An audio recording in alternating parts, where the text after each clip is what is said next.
Yeah. Yes. He's on there. Yeah, I see him. Okay, Councilman. I see you now.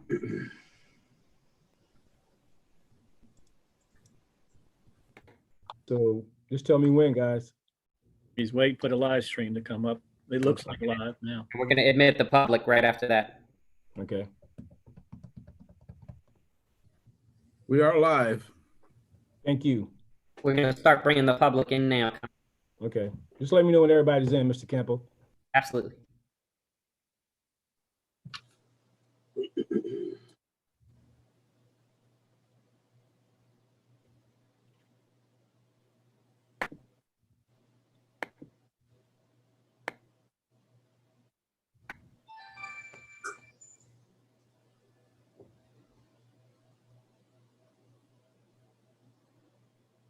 All right, you are good to go, Councilman.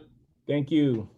Good afternoon, everyone, and I would like to welcome everyone to the March 11th, 2021 City of Kenner Council meeting. Just a couple of housekeeping issues. We will be going into executive session at this meeting around new business 18. And more importantly, I would like to introduce our guest, Prophetess Ina Wesley from the Liberty in Christ Christian Fellowship Church, to lead us in our invocation. Prophetess.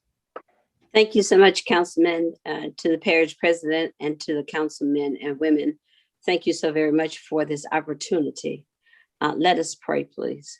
This evening, God, we come with hearts of gratitude, thanking you for the day of protection. I pray as the council members for the city of Kenner convene, that their efforts will be guided by you. Give them wisdom from on high. Let all be done considering one another. Your word says, how can we walk together unless we be agreed? Order their steps, thoughts, and decisions. It's in the name of the Father, Son, and the Holy Spirit I pray. Amen. Amen. Thank you. Prophetess. So you can hang along as long as you want, but thanks again. We appreciate it. Thank you so much. I'm Mayor getting Zahn. ready for our service this evening. Okay. Thank Thanks again. you. Yes, thank you. See you soon. Blessings. Yes. Councilwoman McKinney, would you lead us in the Pledge of Allegiance? Councilman. Mayor Zahn. Yes. I'm sorry. It's my fault. You called on special attentions and I missed one. Do you mind if I do that right now? Oh, yeah, please. And anyone else too after the mayor. We had a longtime brake tag inspector, 9 years with the city of Kenner, with the Inspections and Code Department, pass away on February 27th. He was 82 years old, very dedicated to his job, George Alberto Rodriguez. So let's just remember him throughout this council meeting. I should have done it before that. I apologize. I missed when you call on that. Well, thank you, sir. It's never too late. Anyone else has anyone that they'd like to have special intentions? I don't see any. With that, Councilwoman McKinney, would you please lead us in the Pledge of Allegiance? Thank you, Council President. I pledge allegiance to the flag of the United States of America and to the republic for which it stands, one nation, under God, indivisible, with liberty and justice for all. Thank you, Councilwoman. Madam Clerk. Yes, sir. You have a quorum. Is there any resolutions, motions, or other items from the floor? Seeing none, under the consent agenda, we have item 1, approval of minutes, the regular council meeting of February 26, 2021. Item 2 is approval of alcoholic beverage permit applications. We have none. Item 3 is approval of bingo and public gathering applications. We have none. Item 4 is correspondence, reports from the mayor, CAO, or department heads. Item 4A, at the request of the administration, a report from Mayor Zahn. Mayor Zahn, you have the floor, sir. Thank you, Councilman. If y'all can bear with me, the comments are going to be a little long today because I have a few speakers also that need to address a few things that are going on in the city of Kenner, but it'll be a good update section. Let's talk about the vaccine first. The governor's opened it up to 16 and older with a long list of conditions that people are eligible to get it. The locations and conditions can be found at ldh.la.gov. That's ldh.la.gov. Very important that you log onto that to see how you get your vaccine. We are in Jefferson Parish, 62 locations in Jefferson Parish where you can get your vaccine. 7 of those locations are in the city of Kenner. So we are pushing that as much as we can. We're trying to help the state, help the parish, and help our city with people getting vaccinated so people get back to their normal lives as much as possible. Which leads me to talk about in-person council meetings. In previous discussions, I've mentioned to you all that we need to look at that. We need to give a timeline on when we feel people will be fully vaccinated and able for us to go back and also protect the public to make sure that we're vaccinated and others are vaccinated. We're thinking with the numbers staying the way they are, and that's just it. Look, I hear conflicting things because I see things internally that Kenner has a few higher numbers. Look, we're going to appreciate everything, but we're also looking at the big picture. So if we can, and don't quote me, but if we can look at the end of May, beginning of June, with everything staying or getting better as it is now, we are facing spring break. We are facing some other things, some holidays coming up. We got to be aware of those things, proper social distance, wearing the mask. You know, look, I continue to wear my mask. I think some of these states that are lifting that are making some mistakes that could backfire on them and put us back to where we were. So let's get our vaccinations. Let's practice social distancing. Let's wear a mask and try to get back to some type of normalcy, particularly with these council meetings. So, and that would happen at the Pontchartrain Center because we are doing some repairs on Building A, not in the council chambers, but it affects the surrounding area of the council chambers. As we start to move forward and things are getting better, Chad Pitfield worked with us as recreation director, one of his many jobs, and opened up baseball season this past Monday. We've had over 100 kids ages 3 to 14 register. You can do that at kenner.recdesk.com. That's kenner.recdesk.com. So we see those things starting to come back, and I'm really happy about that because a lot of you all have asked about it and wondering where we're going with it. I told y'all we're going to open baseball very soon, and we're doing it. So we're trying to get back to some type of normalcy. As we continue normalcy, we continue our code sweeps. With the help of Councilman Brannigan and his office, on March the 3rd, we did District 4, problem area. Councilman knows that. Everybody on the council knows that. An area where we always have a lot of violations, but they kind of went down. 14 violations in the 600 to 900 blocks of Boo-Ray. So we see that starting to drop, Councilman Brannigan. I think that's some of the work that you and I are doing out there, along with the Code Enforcement Department, of course, our Kenner Police Department, making sure that those things happen. With the help of Councilman Carroll, on March the 10th in his office, we did the District 1, 200 to 400 blocks of Hanson and Farrar. Lot less there, which is good news, Councilman, non-warning violations. Those things go from, soffit to abandoned refrigerators to all types of things that happen out there.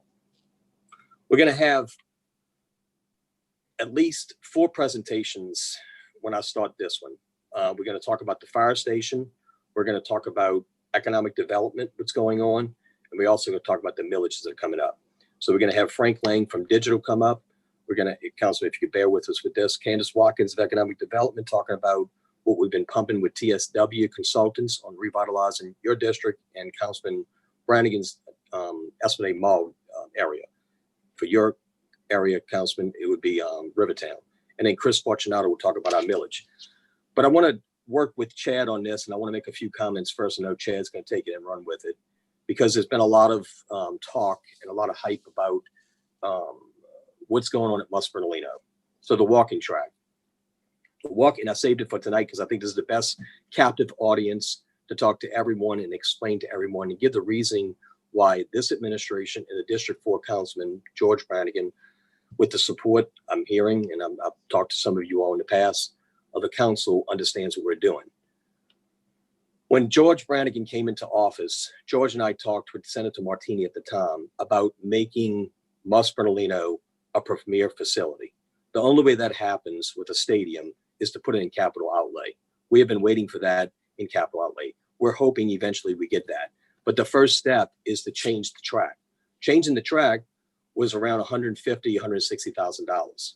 75 or 80 from George, District 4 accounts, the rest from me with recreation accounts. We put those monies together and we made a decision that that is part of the stadium. That is where we're going with that.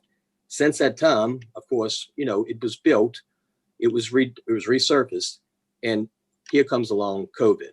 So we have to shut it down a little bit. but we shut it down with the hopes of attracting some track meets and some track practice that happens almost every day unless it's a track meet. So we've attracted Kenner Discovery, Bonneville High School, John Curtis School, and also Mount Carmel. We're also in negotiations, the recreation department is, with one other. Chad's going to show you what's open to go use. Chad's going to talk about where you can have other walking abilities, but let me leave you with this. It's important to know that we pay a tax to the parish. Dominic Impostata has a verbal request from me. He'll have a written request. I wanted to talk to Brian Brennan first, and I did that today, about doing a rubberized track at Kenner City Park, which I think that's where it needs to be open to the public for everyone to use. These stadiums and the things that Chad will talk about are the ones that are closed out of numerous others. We can never be the Kenner of tomorrow if we continue to be the Kenner of the past. So being the Kenner of tomorrow is where I want to go, where George Brannigan wants to go, and the rest of this council that I've spoken to. I appreciate the support. I think that's where our constituents want to be. And I think that's where our recreation department's going with Chad Pitfield. Chad, if you could take it from here and then bring it back to me on how you've set up and how you've located some areas, I think that would be very helpful to the general public. Thank you, Mayor. Absolutely. So yes, and look, the mayor alluded to looking at a rubberized walking track at Kenner City Park. Two different types of facilities here. You have a leisure walking track with that type of material, and you have an athletic competition track with what we have at Must Bertolino. The one at Must Bertolino has line markings and so forth. We have long jump pits and all. That is an athletic event, an athletic complex for events. So what we've done, if you can see up on the screen, this is a map of the city. And look, one of the greatest things about our city is we have no shortage of parks and playgrounds for our residents and for our visitors. That's one of the great things that people like to come here for. And if you look at this map here, these are the 26 locations through our small city. We literally have parks and playgrounds on top of each other, as you can see on this map. The ones in green of the 26, the 24 that are in green are the ones that remain open 24/7, 365 days a year. So look, unfortunately, sometimes it's, when you hear I can't go through, Kenner gives me no place to go throw a ball with my kid. I have to argue with you because there's 24 locations throughout our small city. Some of them are 2 blocks away from the Must Bertolino that we're getting the complaints on. Just to the west of Must Bertolino, 2 blocks, you have Wentwood. 2 more blocks, you have Woodlake. So Kenner does provide locations for activity, for fathers, for travel ball teams that want to come and rent our facilities, that come here and do their practice and then go play their games elsewhere. So within all of these locations, you can see what the activities are. We have outdoor basketball courts. We have gymnasiums. We have tennis facilities. We have walking trails. Those walking trails are in white and underlined. Of the walking trails, we have 6 on the north side and 3 on the south side. So that is 9 walking trails that are accessible to all of the residents and visitors that come into the city. The only 2 facilities on the north side that are we say closed, which we restrict, and we have to protect those fields, as the mayor said. These are our premier facilities. Is Must Bertolino. We have a lot of events going on there. Again, that is baseball, softball, football, soccer, track and field. It also has a gymnasium. The other is Green Lawn Playground, which is where our Kenner soccer program is hosted. That is a huge program that has been going on. That was the first thing that reopened because it was an outdoor event, an outside activity. We were able to bring those kids back. Mr. Carlos Bueso, along with Mr. Rafael Sadi with our administration, does a great job getting that program up. That program runs anywhere between 200 and 300 kids through that program year round. So we do have a lot of equipment and investment into that facility. That is our premier soccer facility for that program. Then the 2 facilities on the south side of the city is Westgate Playground, which has been a long-time CEA with the Voodoo Softball, which is directly behind Home Depot, just to give you a little bit of bearing for those that aren't sure where that's at. The other is the Butch Dewey Sports Complex. We've talked about this for a while. I believe in, In the past, this complex was developed for something exactly what we have in there. We have the reigning Little League world champions, the East Bank Little League, playing out of that facility. And as many of you have recently received information from them, their team this year is looking a lot better than it did last year, and they will be representing Kenner, Louisiana, not River Ridge. So nothing on River Ridge, but we have them in our home now. So those are the only 4 facilities that we have locks on, and we maintain those facilities and keep them as our premier. But as you can see by this map, we have facilities on top of facilities. There is green space, there is play equipment, there is walking tracks, there's basketball for any sport that you want to do with your child, with your family. If you want to pick up game earlier today, I passed by Wood Lake Playground, and there's a group of guys that bring their own pylons and their own line markers, and they were playing flag football at lunchtime. It's out there. You just got to go out there and get it. So I appreciate that, Chad. And those are the things, and I know we'll probably have some discussion on this later on in the meeting, but I appreciate y'all's support. I appreciate the constituent support because, again, we're trying to do something different here in Kenner, and hopefully one day we can look back whenever we're retired or still in office and say, well, we had something to do with that. The fire station, I'm going to call on Frank Lang from Digital Engineering to give a full report on what's going on with that. Look, again, I know it's taken a long time, but guys, we've had a lot of setbacks. That's been since I became mayor, that's been something we've been dealing with the state, working through those bumps in the road. And then all of a sudden, we hit COVID. So we've had some problems with that, but we are back on track. It never got off track, but we're on track to get an opening. And I think everything's coming together. And I want to thank Tom Schreiner, Deputy CEO of Public Works, for doing what he's done with that. And also Digital Engineering. And I think it's Gibbs Construction. So Frank, if you're on, I'd like to turn over to him, Councilman, if you don't mind. I know. Frank, are you there? Yes, I am here, Councilman. Thank you, Mr. Lane. All right. Ladies and gentlemen of the council, Mayor, thank you for giving me this opportunity to give you an update on the fire station. Let me see if I can share my screen here. So just give me 1 second. Hope everybody can see that. Oh, wait, not yet. There we go. So I know this is a little difficult to see as I get further along into my there'll be some blow-ups of these exhibits I have here. But just to give you everybody an update and just a summary of Fire Station 38. As we all know, this new fire station was a result of the new interchange modifications at Loyola for the new airport terminal. So the old station had to be demolished, which was in the median. And so this new station is going to be on the north side of the interstate, behind the churches. There's an empty lot there. So the city procured that lot and purchased it. This new station will be a single-story building, 9,600 square feet. It's sized to accommodate 3 48-foot long fire trucks. Estimated construction cost is about $3.3 million. It will house 3 separate fire crews. 3 separate fire crews will operate out of this station. The station is going to be a pile-supported concrete slab of pre-manufactured metal building with a standing seam roof, able to withstand 156 mile an hour Category 5 winds. As the mayor mentioned, we are doing a different type, or the city has instituted a different type of project delivery process called the CMAR process, in that recently the city has RFQ'd, I had a request for qualifications for CMAR contractors, where a contractor will come in and work with us as the design team as we're going along with the design, to give us ideas and give us better ways of giving a good product for the city.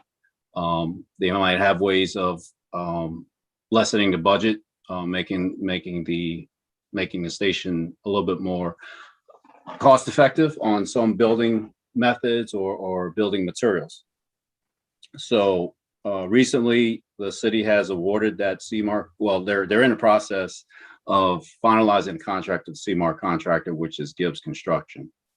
And So as we're going through, what the thought is, as we're going through design, we'll be narrowing down our project costs and our project design to meet the project budget. And the beauty of it is if the CBAR contractor can be in agreement with our budget, then we can go straight to construction where we do not have to advertise for a public bid. So just to give an update of where we're at right now, let's see, the property has been purchased, like I mentioned. Again, here it is on Loyola Drive. Here's Clemson, and here's Duke. And this is the churches, and this is the Circle K.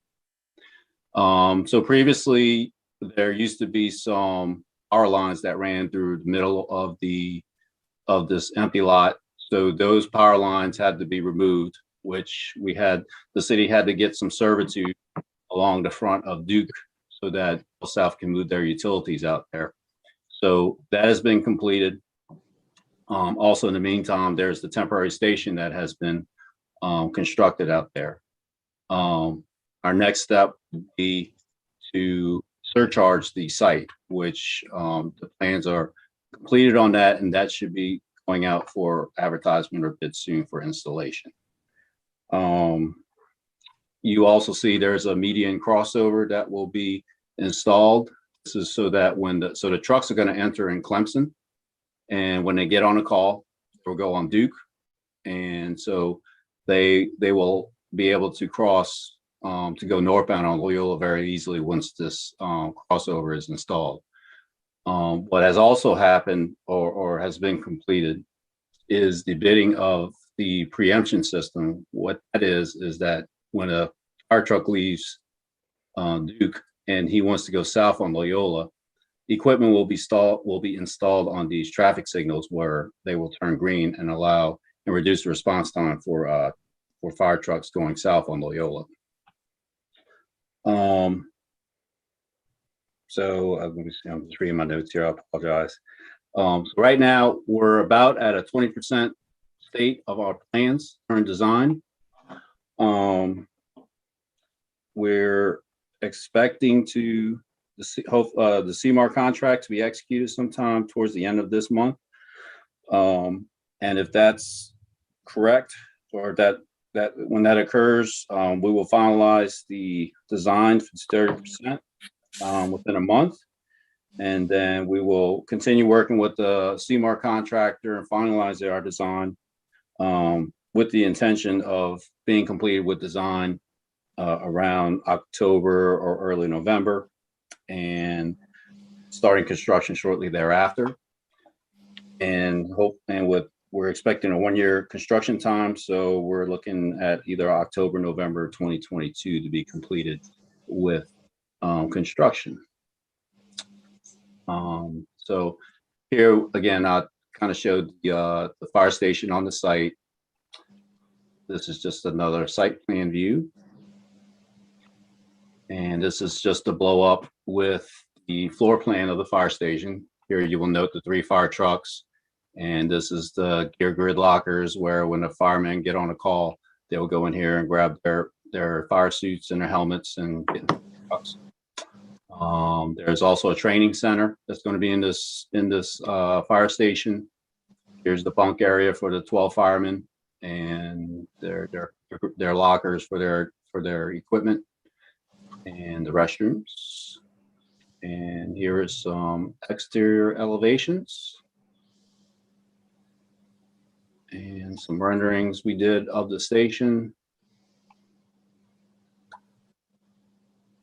And so yeah, that's a summary of where we're at, and that's what I have, Mayor. I appreciate it, Frank. Adam, can you get us back to everyone on here? Thank you, Adam. Appreciate it. And look, I think that's a long overdue presentation, explanation of what's going on. I hope that answers any concerns or questions that are out there. So I said this would be kind of comprehensive. And we got 2 more things. Candace Watkins with Economic Development, with her board, with her department, has gone out and gotten a grant, which I told y'all before, to look at Rivertown and Esplanade Mall. and they've hired TSW consultants. I think most of the council and myself, the 2 district council people and the 2 at-larges, including myself, have met with TSW over the last few days. Our own resident, Nakandra Norwood, who lives in District 1, Councilman, came to me yesterday and did a report on what's going on in Rivertown and also the Esplanade Mall. So as a Kenner resident, she's very excited. Candace wants to talk about a few workshops that are coming up. And I got to tell you guys, I think this is really, really good. I think this should have been done long before now. We have some problems, obviously, at the Esplanade Mall. I don't think we have problems in Rivertown, but we need to attract more in Rivertown. So this study will give us the blueprint of where we want to go. Councilman Carroll, Councilman Brannigan, I know you 2 have seen it. I think Councilman Wilmot and Councilman McKinney has seen it. And I've heard that most of the council people that have seen it are very excited about it. So Candace, again, thank you for your work along with your department and your board. I know Heidi Glorioso was there with us today. I appreciate her input. And Candace, if you could take it from there and come back to me for Chris Fortunato. Sure. I'm very happy to be here with you guys tonight. And as the mayor said, we visited this week with the TSW consultants. Actually, they were in town probably just 24 hours and we packed in a lot of stuff. So they came with some preliminary concepts for us to look at. And at the end of this month, we're going to see actual designs. Those preliminary concepts will be adapted to the comments that they got from various people while they were here. This is all in response to public comment that we received in prior meetings and through our online surveys. So at the end of the month, March 29, 30, and 31, they will be conducting the design charrette, which is a fancy word for workshop, for us to view what they've put together, give opinions, share ideas, all those kinds of things. So on Monday, the 29th and Wednesday, the 31st, there will be an open house at 6:00 p.m. via Zoom. We were hoping, this feels like a little bit late to be making the announcements, but we were hoping that we would be able to meet and do this in person. Unfortunately, in order to be truly safe, we're going to continue to do things remotely. So at 6:00 on the 29th and the 31st, we will have these Zoom open houses. The links will be up on the city website on the scrolling banner starting next week. And we hope everyone will join us. We need you to tell your family and friends about it. We'll be sending out all social media. Everybody who has an email list will be doing email blasts and all this. Currently, the surveys, one for Rivertown, one for the Esplanade, are still online. We keep extending the deadline for people to go online. You can find those links on the city website banner right now, as well as the March issue of the Kenner Star newspaper. We have the survey in the paper, so you can fill it out with a pencil or a pen and call us and let us know. We'll get it back from you. And it also has the link to the internet surveys that has an interactive map as well. So we want as much input as possible. Please share this with your family and friends. Let everybody know about it. That'll make it more successful. That's it. Thank you, Mayor.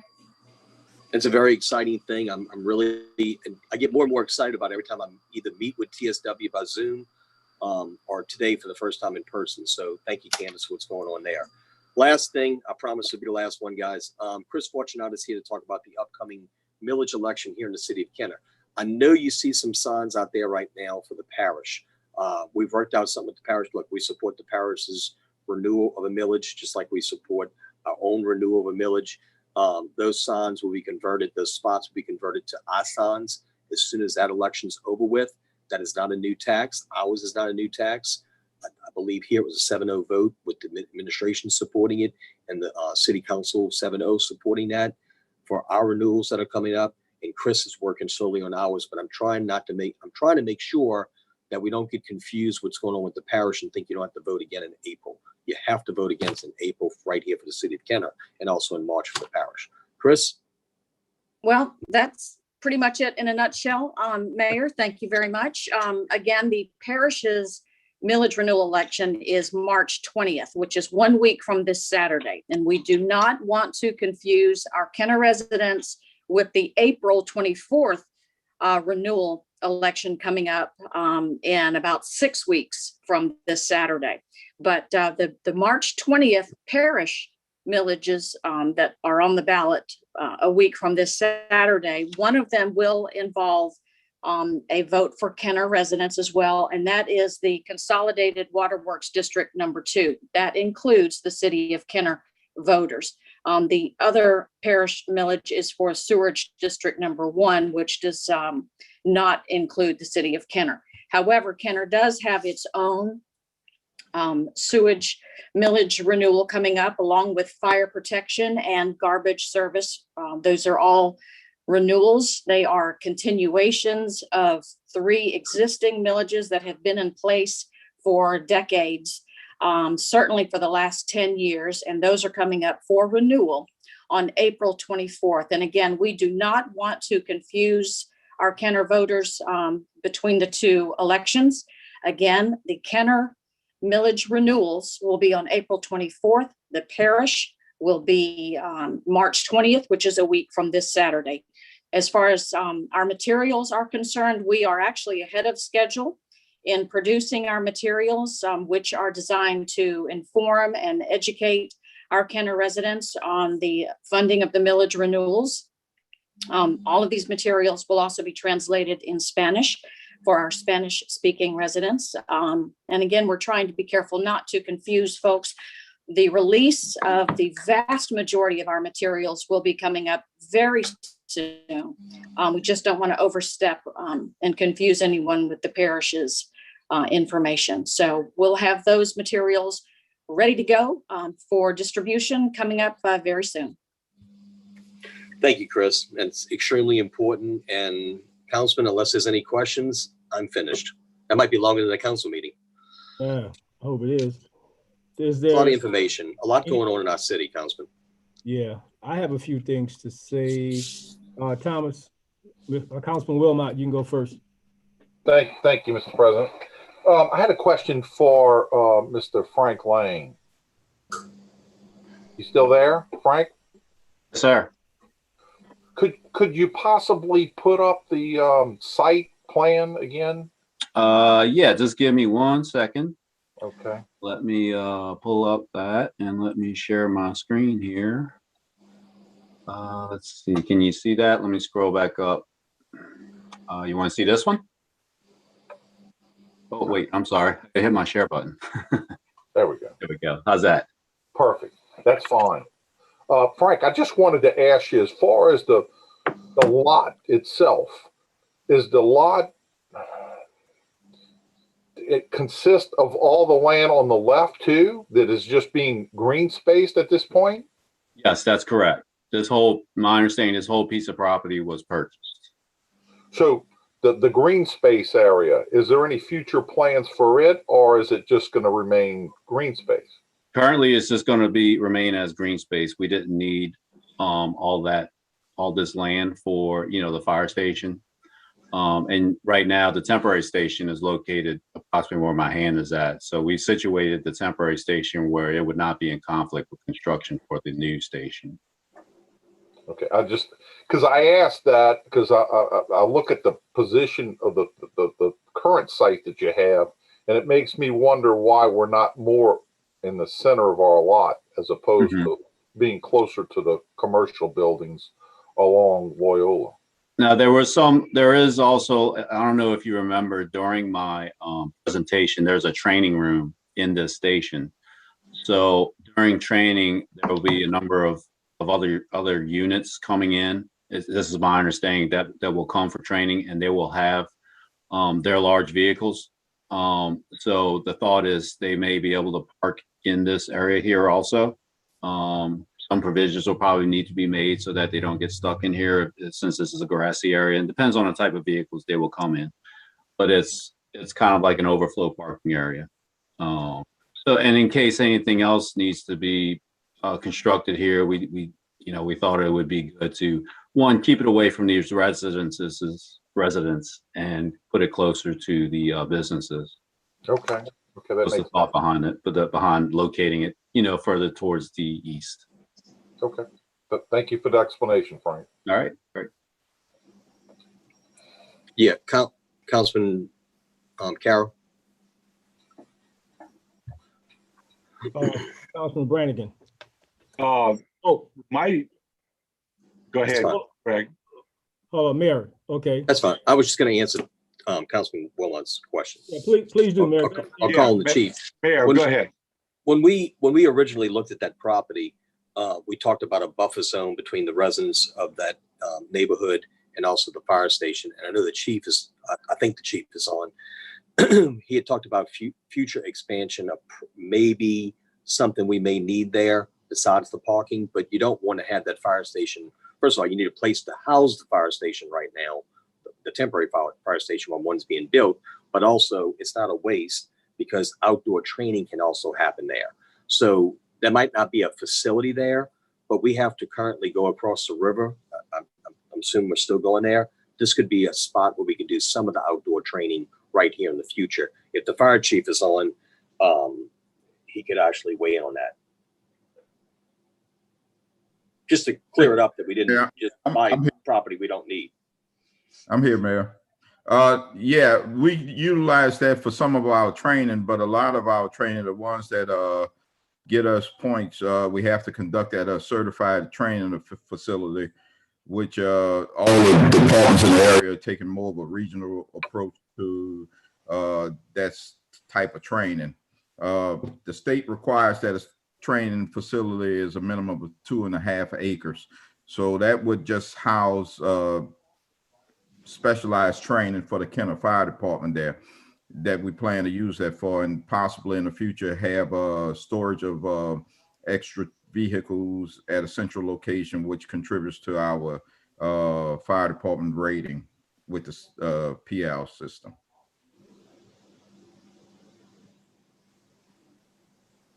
Mayor? That's it. I mean, look, the original veteran site had that in the plan, so we wanted to duplicate that as much as possible with that property. That was it, Councilman Carroll. Okay. Councilman Brannigan. I got a question for the mayor. I mean, since we are, when you look at that layout, is there an opportunity to sell that property, the extra piece of it? No, because we're going to use it for what we just talked about. It'll be a training. Okay. It'll be an outdoor training. It was, look, what the engineer says and what the city of Kenner wants to do is two different things. So Frank Lang's job is to do the engineering on the building. His job is not to present where the property's going, the empty property's going in the future. This administration and some of the council know that we want to do something else with that along with the fire department. So that's why I wanted to jump in before we went any further. There was the original veteran site location where this was supposed to go more into District 1 was supposed to have a training facility. So we're trying to capture an outdoor training facility. Okay. Ms. Fauché.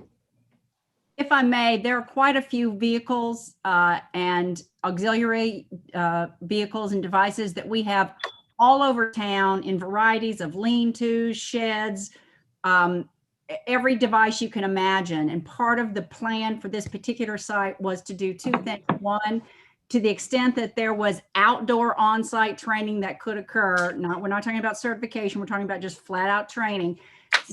The portion inside the building is for classroom. The portion outside of the building can be used for actual physical demonstrations. In addition, there is space to store the vehicles that we are currently just right now trying to find any place to house them. And again, the question was correct. We wanted to move the noisy part of the business as far away from the residents as possible, but there's still going to be other things going on in the back part of that property. So currently it's simply the temporary site, but once they move into the permanent facility, then the back part of the site will be used both for safe storage of vehicles that are currently not protected and outdoor training. Again, Chief, I'm not talking about like putting out burning car training. I'm talking about regular, just generic training that currently we're doing in the bays. That's correct. That's a great explanation for it. Thank you, Ms. Fauché. Thank you, Deborah. Thank you. I have a couple of questions based on the different presenters, and I'll start with Ms. Watkins with the meeting that we had today along with Councilman Wilmot. I think it went well to update us, and all the information she shared on the Zoom meeting was shared between ourselves and the contractors. And I guess to use some of the words, there are challenges in Rivertown for this project, but there are problems at the mall that to distinguish the two, that's a little bit more out of our hands. And I think it is something that we have to be, be aware of and be able to address as we move forward with both of the projects. And I look at them together because there's one end and the other, but the mall is something important for the city of Kenner, and hopefully we can track this and squeeze this into a position where it would be beneficial for the city of Kenner. Second is the fire station, Mr. Lang. You said the October, November date of 2022.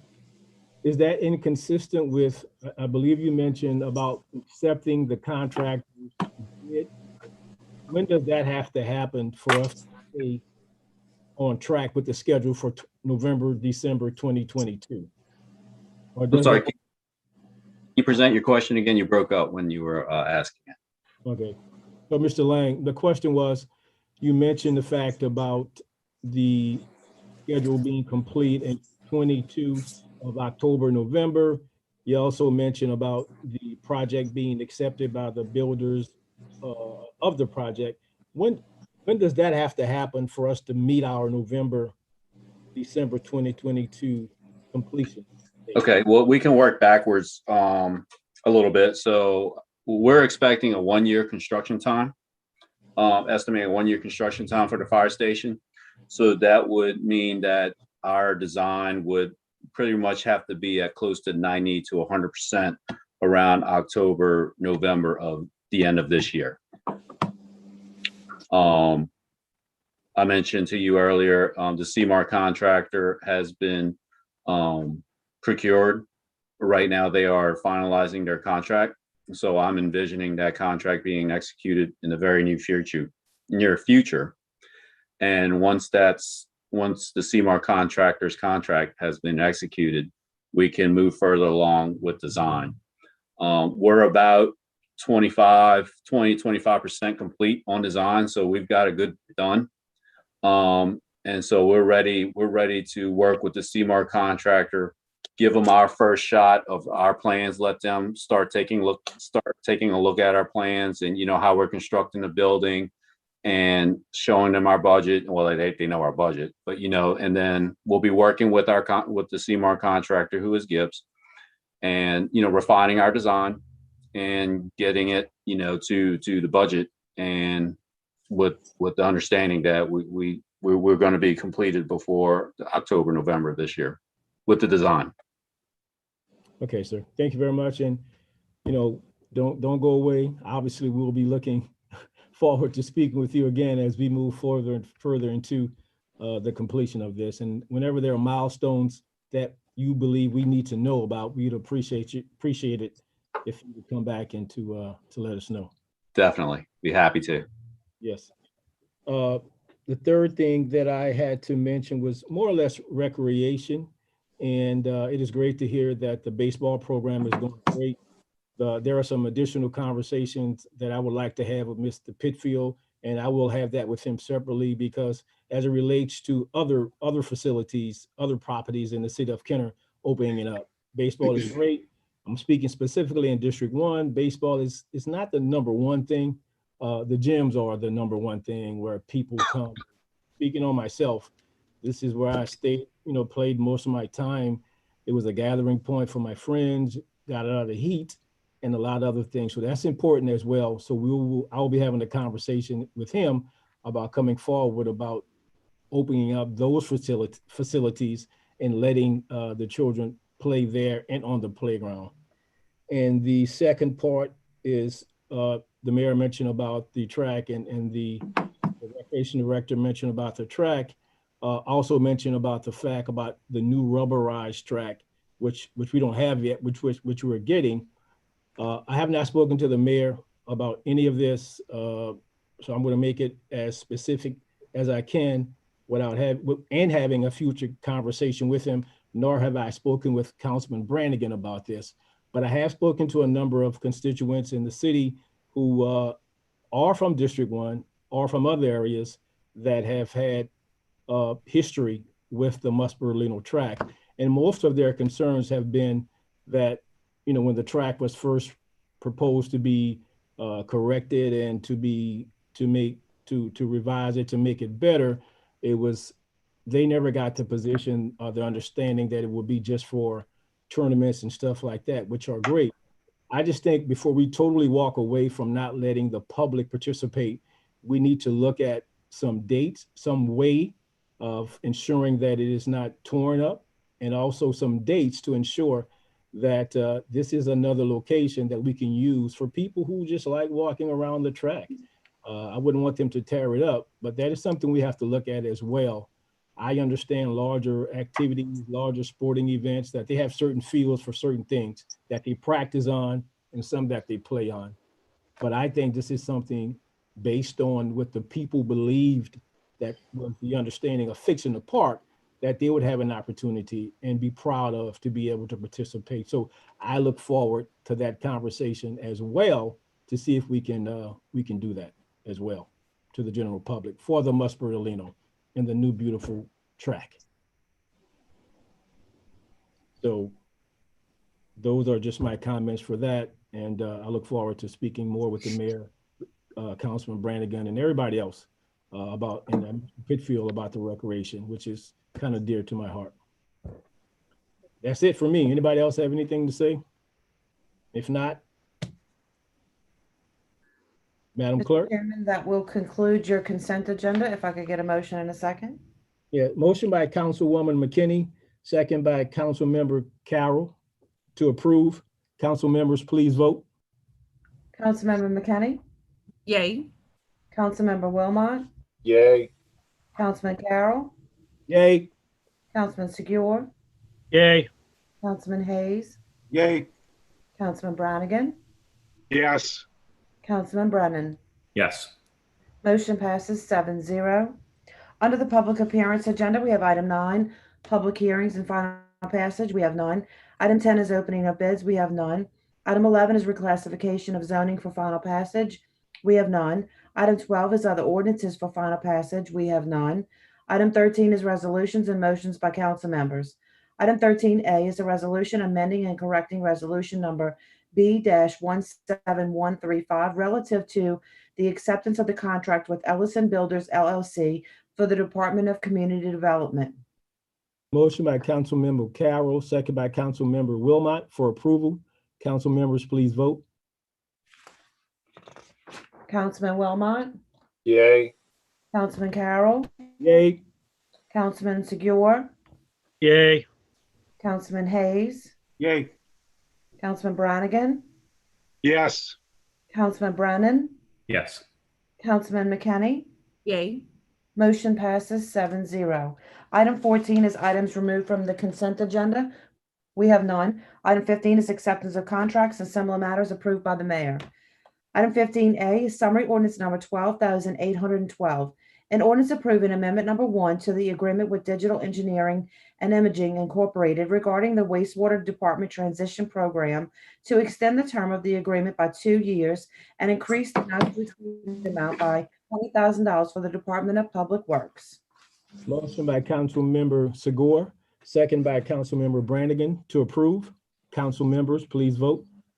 Councilman Carroll, Yay.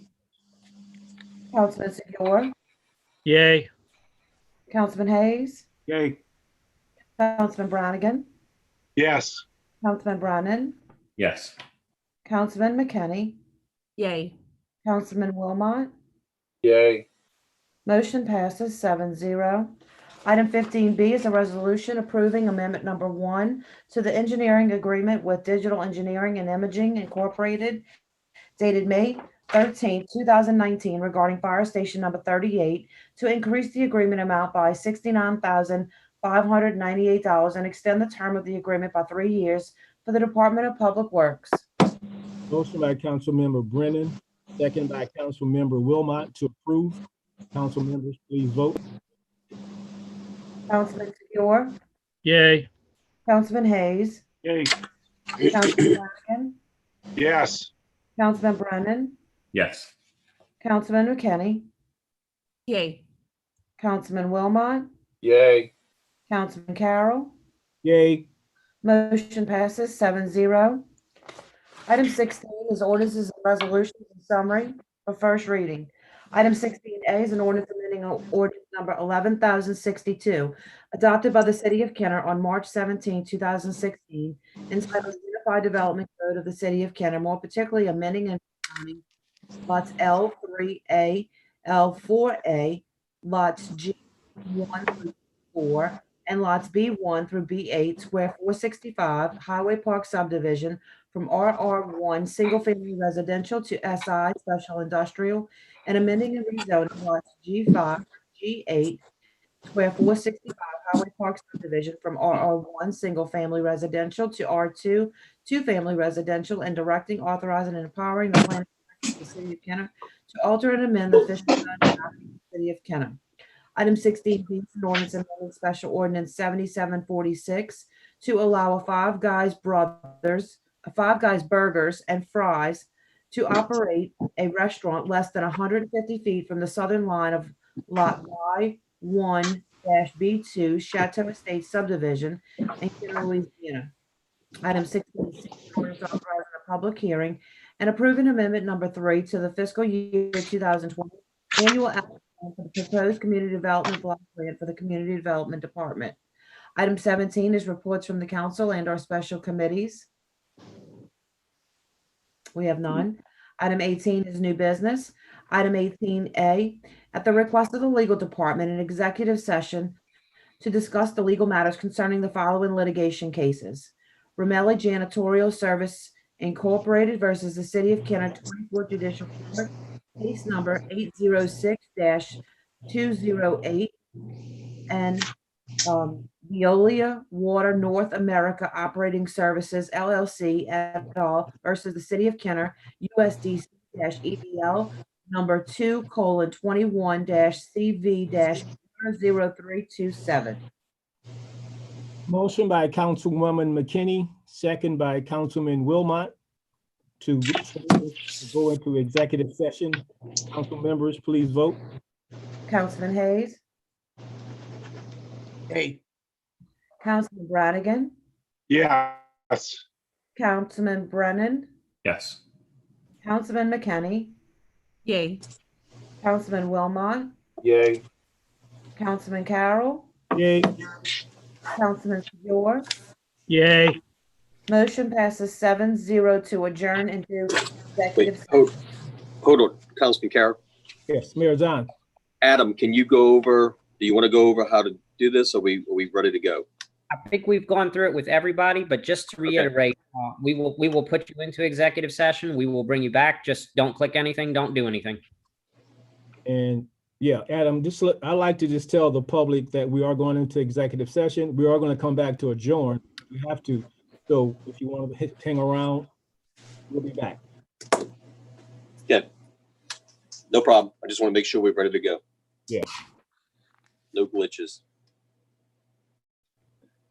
Councilman Carroll, we come back not just to adjourn, but we still have the public section to speak. Yeah, you're right. Thank you, sir. Yes. All right, Mike, you can transfer us over when you're ready.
So Madam Clerk, are you there? Yes, sir. We're back. We are back. We're on item 19, which is unfinished business and or motions to reconsider or remove from a tabled position. And we have none. Item 20 is persons wishing to address the council on special subject matters. Okay, thank you. You're welcome. Mr. Campo, do we have anyone? We do. Mr. Al Morello is up first. Okay, 4260 East Royal Drive, 5th District, 49 years. China virus numbers, total number of tests, 6,118,876. Positive cases, this is as of Monday, March 8th. Positive cases, 372,514. Negative cases, 5,746,362. Recoveries, 415,854. Now, I want to respond to some comments that was made at the last council meeting. I'm going to direct this response to you, Councilman Carroll. First of all, Councilman, I believe you might be a little confused. This is the United States of America, the home of the free because of the brave, not communist China. And two, in the future, Councilman, it would be in your best interest not to pull that political correctness nonsense with me, because that dog won't hunt. Now I want to direct this to Doug Goat. I'd like to get an update on the number of cases out of the 41,786 in Jefferson Parish. How many are in Kenner? And maybe this time the council president will recognize you and allow you to answer my question, as he failed to do at the last meeting. Anybody got any comments, any questions? I'm going to answer you first before Mr. Dote. I'll ask him, Mr. Romelli. I am very astute of U.S. history, world history. Thank you. I learned that at hourly perpetual help, to be honest with you. And nor am I ever afraid of being able to say something that I have to say. If you're saying that as a threat, I'm not sure, but I am going to say what I believe my responsibilities are. I am also going to say, if you continue to use that derogatory China virus, I am going to ask that you can't speak after that, because if you don't look at the internet, I do. And if it's something that's been identified across the country where a certain population have been harassed, have been beaten up and everything else. And as our position at the council, we cannot promote that by not saying anything to you. And I will continue to say that to you. So that's just my piece. So Mr. Dote, are you there? Is Doug here? Council Chairman, can I interrupt for a second, please? Yes. For a couple of reasons. First off, you all moved a little bit quickly. You need to vote to come back out of executive session. Yes. Motion by. So if you don't mind taking that vote before you go any further. Yeah. Motion by Councilwoman McKinney, second by Councilman Wilmot to go back into the regular meeting. Council people, please vote.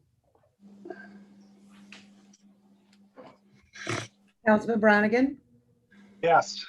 Councilman Brennan, Yes. Councilman McKinney, Yes. Councilman Wilmot, Yay. Councilman Carroll, Yay. Councilman Segura,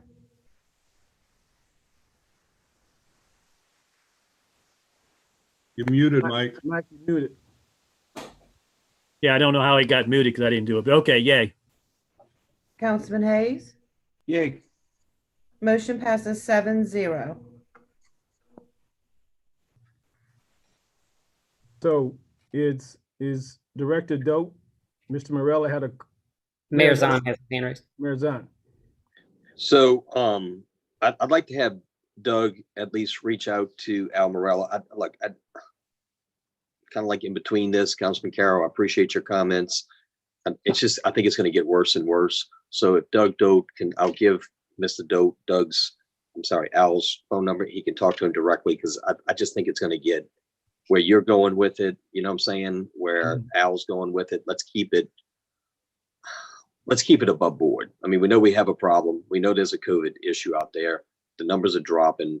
Yeah, I'm trying not to get into this, back and forth contest. So if I'd like my director to reach out to Al Morella and let them have a proper conversation on this.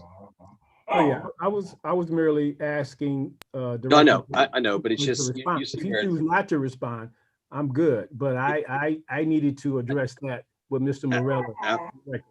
Absolutely, but I think you agree with me. You see where this is going. So yeah, so I understand Mr. Doe wanting to or not wanting to, or you're not wanting him to, but I needed to say that to Mr. Morella.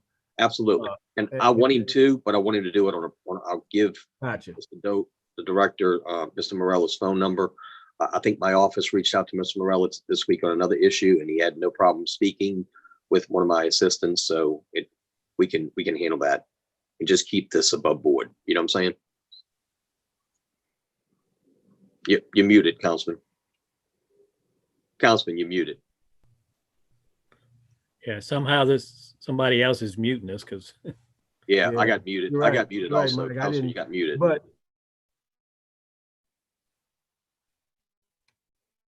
I agree, and I was only asking Mr. Doe to respond, not knowing that you had spoken to him. But if that's his position and your position, I'm fine with that. And we're not taking anywhere else. Right. But And I was just only personally addressing no, Mr. but just something to clear, totally different. But just to clear it up, I do want Mr. Doe to speak to him, but I just don't want this to get out of hand with the comments about the virus. Oh, I'm sure Mr. Doe is professional enough not to stoop below to a certain level and just answer and then not talk anymore. You will reach out to him. Yes. Thank you, Councilman. Thank you. Mr. Campo. Mr. Richard Brown. Mr. Brown, you have the floor.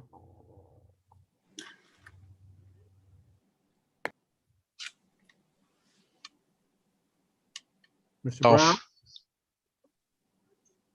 There we go. Now I'm unmuted. Thank you, Adam. Thank you, Mr. President. 2 or 3 comments here.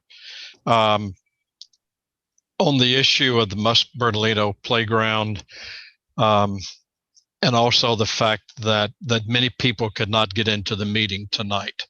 And for the benefit of those who might be watching on YouTube or who watch this after the fact, or maybe have figured out how to get in, because for some, there was an error in the way the city posted the link to the meeting on the city's Facebook page and also on nextdoor.com.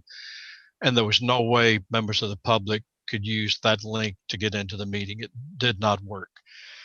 And I was just on Facebook a few minutes ago, and there were a lot of people on there complaining that they tried to join the meeting and were not able to. So it's terribly unfortunate that this glitch, and I'm assuming it was a legitimate glitch and nothing on purpose, but it's unfortunate that this glitch that kept people from participating happened on the very night that quite a few people wanted to participate and be heard on the Mus Bernalino playground and the running track issue. And for those who are listening, the glitch did get fixed, but probably too late for you folks to get in the meeting. So I urge you to come back and speak again. I do hope something can be found, a solution can be worked out so the public can use that track. That's been available for the use of the public for 30 years or more. And Mr. Carroll, I appreciate your comments that you made along those same lines of hoping we can find some way to accommodate the public. I really hope that can be done. I'm amazed, absolutely amazed at how many residents in my area used to use that track regularly for both walking and jogging. As far as keeping it in good shape or tearing it up, the citizens who walk on it and run on it are using ordinary running shoes or jogging shoes. The people who are going to be doing the damage to the track are those at some of the track meets that are using shoes with cleats. So that's the use that that I am hearing is more likely to damage the track. But I'll look at that as our public track, public park for use by the citizens, and I hope a way can be found to do that. Thank you. Thank you, Mr. Brown. Mayor Zahn. I'll address one thing on there, and I'll address it through Adam, if Adam could weigh in, because Councilman Brannigan sent me a request from Mr. Brown. I immediately sent it to Adam about not being able to get in. I'm not going to address the track because I've already addressed that. Decisions made by the administration, the council, District 4-ish council office. But if you could allow Adam to weigh in on the glitch, supposedly the glitch that happened, Adam, do you mind, Council President? I'm here. I don't mind. Yeah, Adam, I didn't know there was a glitch, but please. Yeah, go ahead, Mayor. No, I don't. I think it was a very small issue, and it was fixed immediately. Like within 15 minutes, it was fixed. So people had a lot more time to come in, Councilman, especially during executive session. It lasted at least 35 minutes. Okay, great. I'm glad. Adam, That's accurate. So we post the link for the meetings in 3 virtual spaces, not the physical spaces. I'm only talking about virtual spaces. We posted on the website, and that link was working fine. We posted on Facebook, and we posted on Nextdoor. The links on Nextdoor and Facebook had a glitch when posted inside of the PDF, where the hot link was not working. You could copy and paste the links to still enter the meeting. And they were fixed early on in the meeting. I got a message from Councilman Brannigan as well, and Councilman Wilmot, as well as Natalie sent me a message, and we fixed it within 10-15 minutes of the start of the meeting. Okay, thank you. Like I said, I didn't know there was a glitch, but hopefully Mr. Brown heard that and was able to, if you have any additional questions, Mr. Brown, you can call Mr. Campbell to ask. Oh, no, I was aware of that. In fact, I was communicating with 2 or 3 council members, and Adam Campo actually called me, and I was aware that he got it fixed, and I very much appreciate it. I just hope that not too many people gave up on trying to get into the meeting, but thank you. Okay. And Councilman Brennan. Thank you. And Council Chair, just the mayor talked about the executive session. We actually went in about 6:23 and came out about 7:28. So we were in over an hour for a while. Right. And thank you, Councilman. The glitch had been fixed by then, so they had an hour to get back in. So I appreciate that it was sent to George Brannigan. George Brannigan sent to me. I immediately sent it to Adam, and we addressed it. Okay, thank you. Anyone else? I don't see it. Mr. Councilman Brannigan. Yeah, I wanted to address the Bertolino situation. And sometimes when you have change, not everyone's going to like the change that you have. But when we first started the track being redone, I had people calling me, when's this track going to be open? When's it going to be open? But the bottom line is, after meeting with Mayor Zahn and Chad Pitfield, the direction that we are taking Mus Bertolino Playground is going to put us into the future. And we need to make sure that place is pristine to be able to attract the multiple football games, the baseball games, the softball game.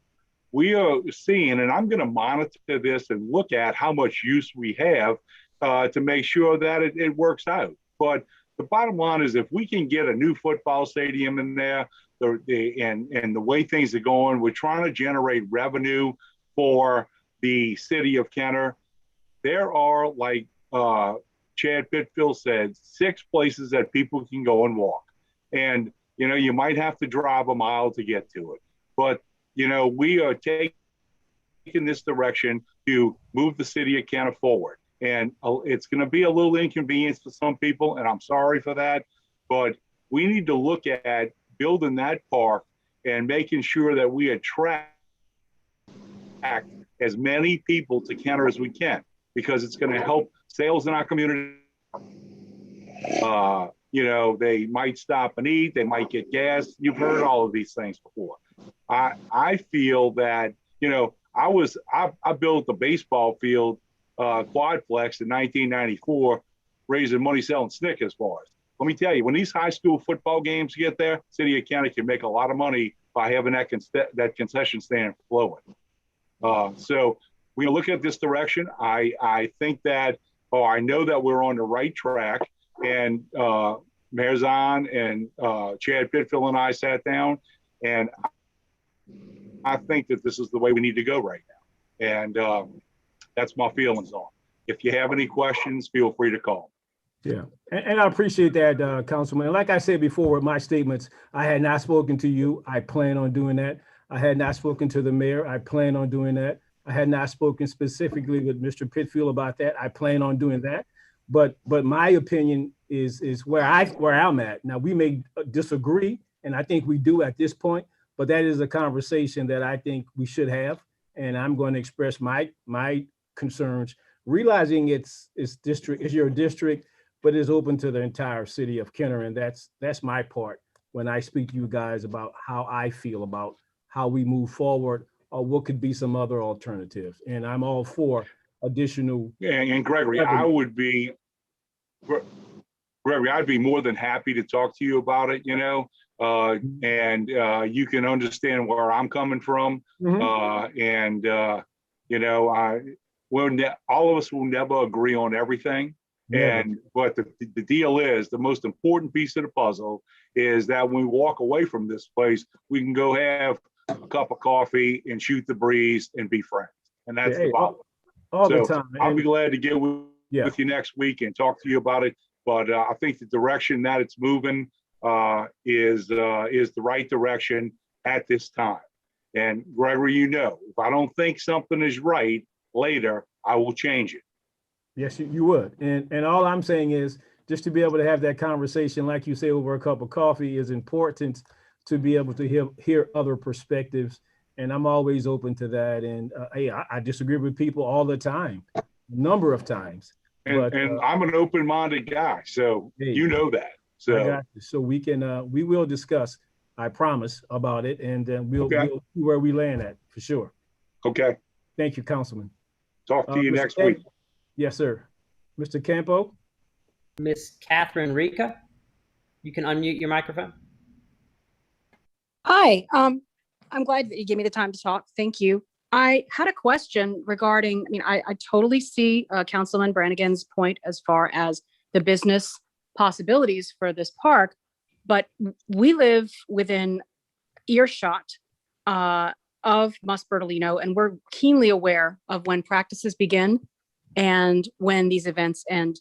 So my question, or at least I guess a request for consideration, is about, has anybody conducted a traffic study or just general noise? This is a really highly populated area, as you know, and I agree with Councilman Brannigan that there will be additional commerce coming from this traffic, but just being sort of in the regular traffic with old Jesuit lacrosse games a couple of years ago happening there, or just football games, it's going to be increased traffic and a lot of noise. That gentleman, he's loud on that speaker, and the music is loud. And so has anybody really talked to the people in the surrounding neighborhoods about those issues when considering this? And I think we did fund the park as taxpayers for the purpose of the public. So could maybe both groups be served here? Thank you for giving me the time. Hey, thank you, Ms. Rica. Anyone else? Mr. Campo? Miss Stacy? Ms. Stacy, you have the floor.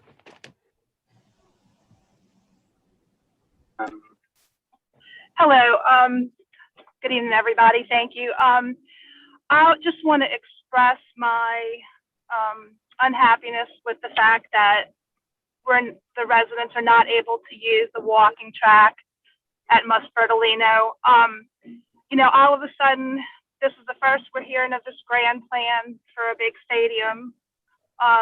And so my question would be, if that was the plan all along, how come District 4 money was the only money used? If this is going to be bringing in all this revenue and everything for the whole city, how come only our money was used?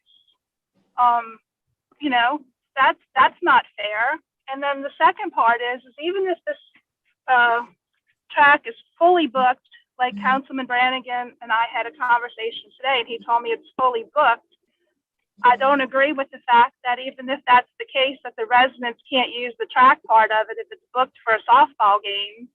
The residents should be able to use that track. They're not tearing it up. I've walked on that track for a year prior to it being closed. Nobody's tearing that track up, and that track is got the best surface for anybody who's got, say, bad knees and needs to walk. That's the best place in the entire city to walk.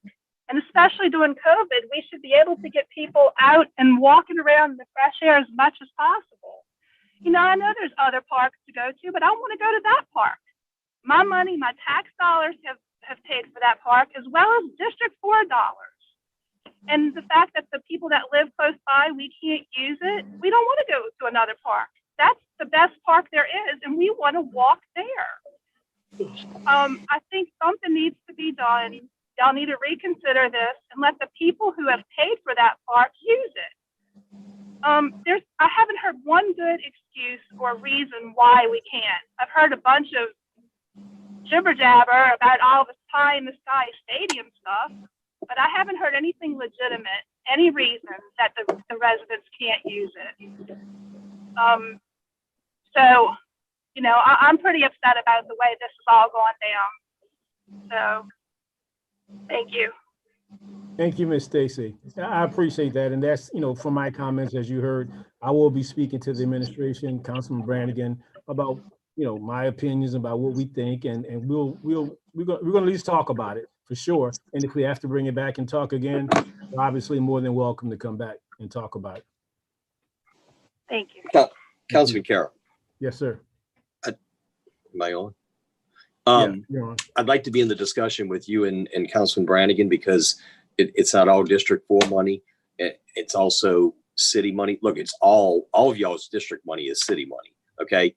So the District 4 money from District 1 to District 5 is all city money, but recreation money was also put into that comes from other taxpayers outside of District 4.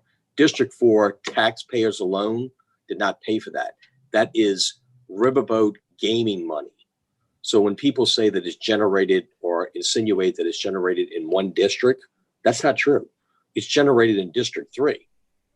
So let's not get to where it's generated at, because I'm sure Glenn Hayes would love to have all the riverboat money for capital improvements. If that's what we're going to get into, that is district money that's generated. We don't do it like that. The ordinance doesn't do it like that. So when you have the discussion with Councilman Brannigan, I'd love to be involved in it, because if we're going to get into be very parochial with this, it's District 1, 2, 3, 4, 5 money, well, it's also some of my money, the city money, because it's the administration's money besides the district money. So I think there's a lot of other things you can be educated on, and we'd love to share with you. I mean, not everybody wears the correct shoe to walk on the track, and it's not a walking track. It is a track for track meets. We look forward to the walking track, which will be a little bit different in District 5. I can't wait for that. That's going to be a great addition to the city of Kenner. Yeah, thank you, Mayor. And I obviously know all what you just said. I never but just the comments about, you know, coming from District 1, 2, 3, 4, 5. I did say that it is the entire city's property to be able to use, and I believe that I said I will be speaking to you. I will be speaking to Mr. Pittsfield. I will be speaking with Councilman Brannigan. I made that perfectly clear, and full disclosure that I had not. So I look forward to the conversations to be able to hear some of my perceptions, positions on it, and I think it's good to share. And I applaud the District 4 Councilman George Brannigan putting $75,000-$80,000 into this track, because it is going to be used by people from all over the place, different schools. So I look, George, again, thank you for doing it. Thank you for helping the administration pull it off. And I think it's been a great addition. Well, Mayor Zahn, you know, when you look at, you know, it is a lot of money, but, you know, I was fortunate to walk into a pretty good nest egg when I got elected. And, I don't think the residents of District 4 could say that I have not spread everything around in every subdivision throughout my district in the last 2.5 years. I've done things in every subdivision. We have works in progress now. So I'm not just focusing on Muspertolino, or my subdivision. I spread everything around, and that's the way I think that's the fair way to do it. And so, and there's been many times with this council, which I haven't seen before, where y'all actually share district funds in each other's districts. That's happened a couple of times. And look, I applaud each and every one of you all for doing that, including the at-larges. Yeah, and we've talked about, particularly Councilman Brannigan and I have talked about other things that we've talked about. So Sure. I look forward to having a conversation, just so you can hear my position. I think I pretty That's much fine. put some of it, and I look forward to having that conversation. Sure. We may agree, we may not agree, but I'm That's fine. gonna That's share fine. my position, and then we'll just go from there. We look forward to it. Yes, thank you. Mr. Campo, I see no other hands raised, Councilman. I didn't hear that, Mr. Campo. There's nobody else. Okay, so there's no one else, so we can have a motion to adjourn. motion to adjourn. Second. All right, guys, Goodbye. goodbye.